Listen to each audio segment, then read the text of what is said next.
The steady state, we look at the outcome and withdraw. Now we're going to do new growth theories, and there are two theories. One is called the AK model, alright, looking at constant returns to scale. The other one is human capital. Alright, okay? So the discussion of these two theories or models are not as extensive, so be careful. But what is the focus? The focus is to understand, alright, the principle and, again, the role of government. Motivation means how it works. So we're not going to cover as extensive like what we did in Solo's growth model. We'll basically just look at the model, okay, with 1 to 2 lines, we explain how it works. But more importantly, if they are known as new growth theories, they might have been trying to show us government now can have a hands-on approach. Solo's model, government can't intervene much, right, in your change in Y. But new growth model may want to explain government can. Okay, so now let's look at the first model, and you could have seen it already. Right, where now production curve as given in page 14 is now a straight line. Okay, so in this case, there is no diminishing returns, right? You can actually observe that as k increases, y increase at constant rates. So this is y equals to your fk. Right? There is no diminishing returns. So as a result, you could see the second line that you draw, SFK, you can write SY or SFK, will be a straight line. Okay? Right? So the new growth model actually reflects there are certain industries that don't have diminishing returns. Right? And they primarily occurs in financial sector. Okay? Example, e-commerce. You are not limited by space. You don't have to keep adding machine and find diminishing returns. E-commerce will work anywhere. Right? It's virtual.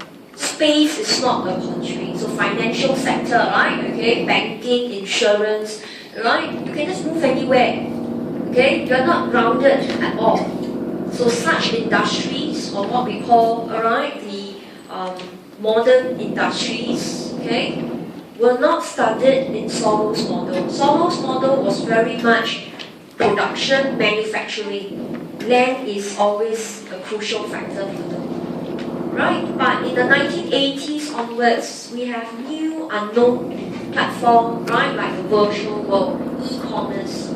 Space is never a problem, so you don't face diminishing returns. So as k increase, y can increase at a constant rate, savings rate will follow. Then the third curve here, okay, is your delta plus gn plus gak.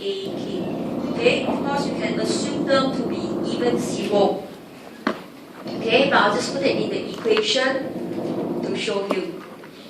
Alright, okay, so that actually tells us, alright, as long as your SFK exceed your cost, delta plus Gn plus Gak, okay, every K is viable. So there is what we call no steady state. As long as cost is below the benefit, every K is viable. Unlike Solo's model, right? Solo's model indicates there's only one K. And the moment you reach it, you must only use it. But AK model or the modern theory says no, every K is viable. Okay? And therefore, what is the role of government? So we have explained how the model works. There is no steady state. So what is the role of government? Increase the S. Alright, so if you want to increase your K, okay, the role of government in this case, government can affect growth of the economy by increasing the savings rate. Just make sure there's enough funds for these industries to keep upgrading their computers, their servers, whatever platform they are using. So in this case, this can be controlled by government. So we say in this case, this is endogenous growth model. Okay, government can have direct control.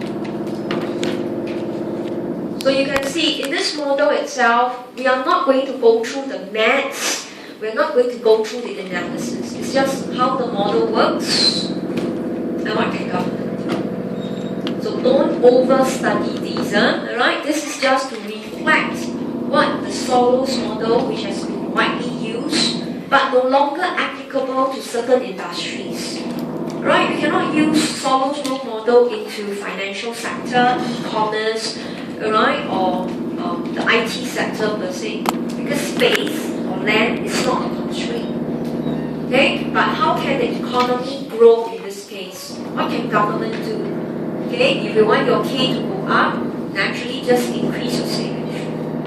As long as benefit exceed costs, you will buy the capital. Okay, so government can increase as, or government also can subsidize, but the direct manner is to increase the savings rate. Okay, then we move on to the final bit, which again we don't teach much, right?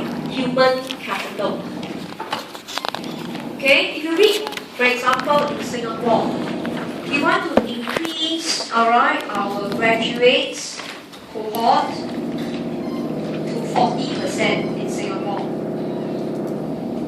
So that is called developing our human capital.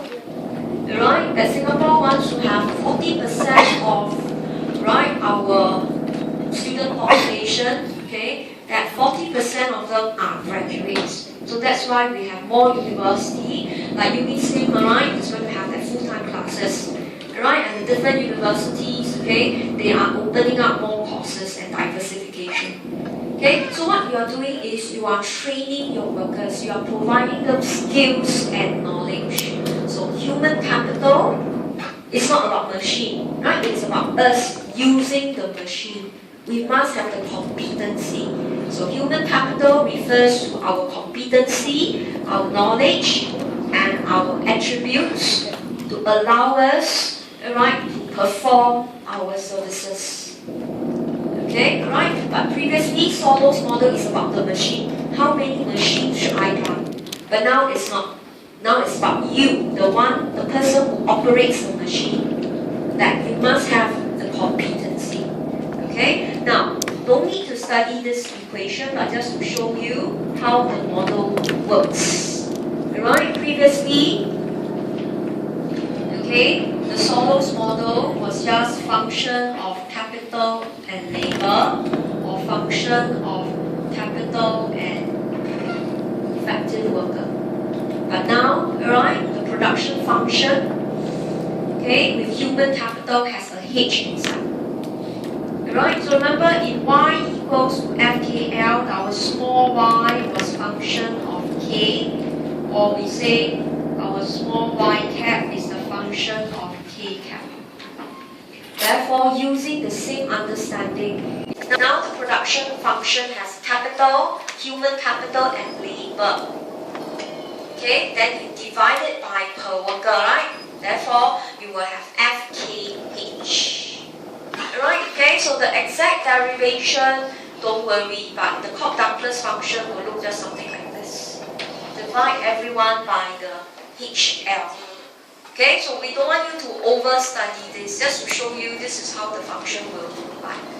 Okay, then in this case, right, you want to study the H. H is our knowledge. So we want our knowledge to grow. Alright, so we want to see change in H. Okay, and intuitively, alright, the discussion, again, don't need to go through this rigorous concept. The change in H is measured by GH. So they found out that if you want to grow your human capital, okay, it's measured by the time you spend in schools, right? Okay, you spend time in schools. What am I writing? okay, or training. So you look at Singapore government, right? Okay, we can control our GH directly. So for example, okay, in Singapore, right, we have 10 years compulsory education. It means you are actually increasing the meal, increasing your GH.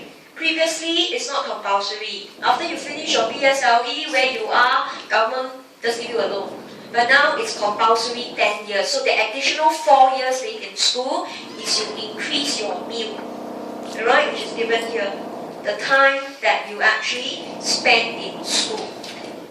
Okay, so if you don't understand, the meal doesn't matter, but what you're trying to say is you want to increase your human capital growth rates. So government can control, right? Changing education policy, using law enforcement. Okay, then of course, the same heading you can put in there, alright, 40% graduates. So again, that is increasing the GH. Because to be a graduate, naturally you have to spend, how many years? 6 for 10, 12, 15, at least 15, 16 years in school. You see, so that again is increasing GH. So we don't go into the specific model, okay? We focus on human capital. You must develop that competency. So you must control the time spent in schools or training. So in this case, government can play an active role in increasing GH. So in this case, we say the model again is endogenous. Government has direct control over it. Okay, so there's a lot of policies, and Singapore anchors a lot on this because we don't have too much manufacturing sector. So we do use the Solos Road model, right? FAM. That is for our chemical industry, right? For our value-added industry. Okay, right? But the other half of our industries are financial sector and service sector.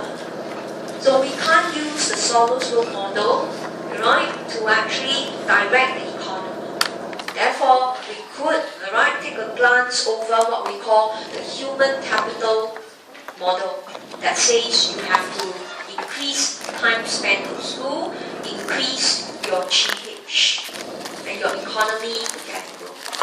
Okay, so you can see the last two models, we literally don't shift the curves, we don't do equilibrium determination at all. We merely understand the intuition, how it works, and the logic. Okay, so don't overstudy. So that wraps up the discussion on economic growth.